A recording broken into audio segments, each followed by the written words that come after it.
प्रेम से बोलिए जय श्री हरि। भक्ति का नहीं साधन दूजा, नर पूजा नारायण पूजा।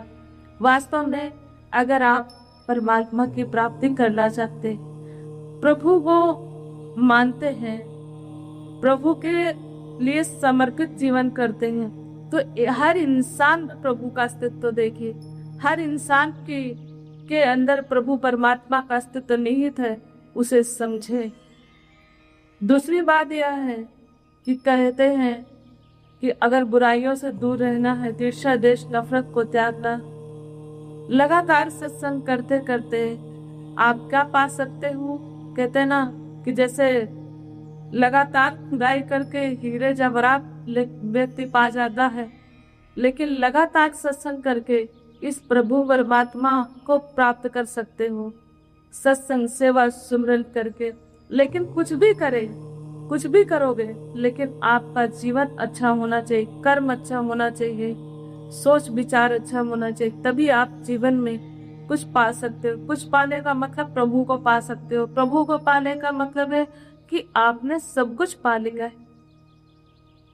प्रभु की शक्तियों के बारे में आप नहीं जानते, आप थोड़ी सी शक्ति मेरा यह काम हो जाए, लेकिन कभी व्यक्ति के मन में यह विचार नहीं आता कि जिसने पूरी कायनात को रचा है, अगर उसे ही प्राप्त कर दिया जाए तो पूरी कायनात भी हो सकती।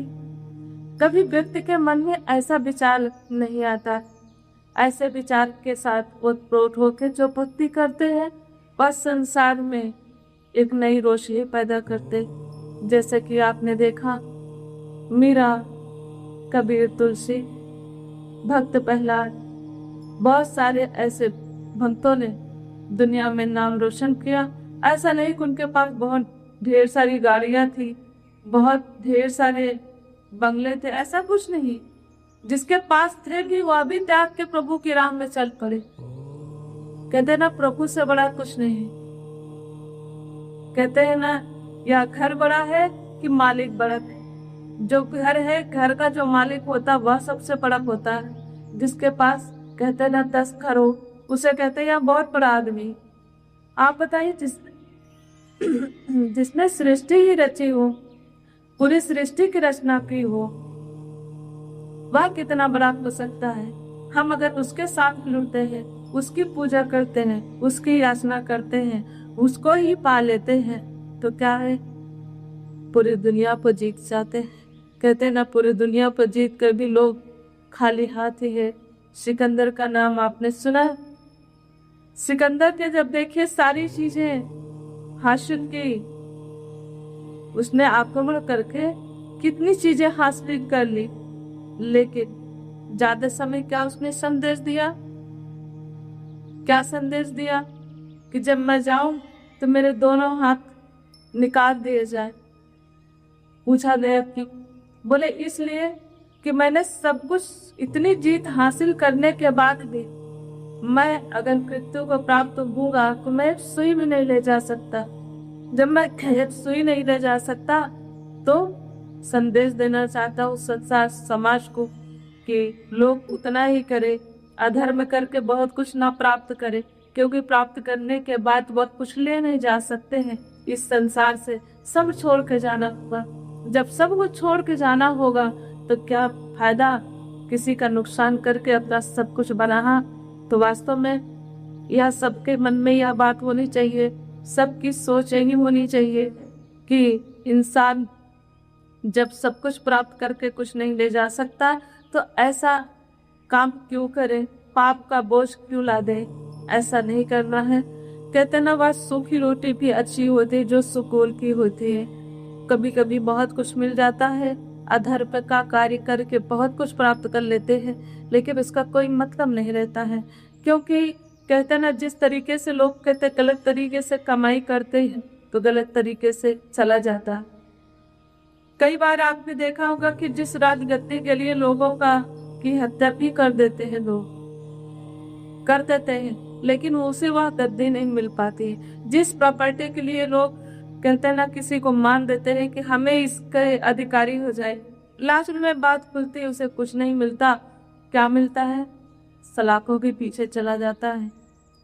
तो कहने का भाव यह है कि इंसान के अच्छा कर्म करके जो भी रूखा सूखा मिल जाए उसे खाए और प्रभु का गुणगान गाए, प्रभु को धन्यवाद दे। लेकिन मैंने कहा देखा नहीं कि झोपड़ी में भी भक्ति करनी पड़े तो वह सबसे उत्तम जीवन है।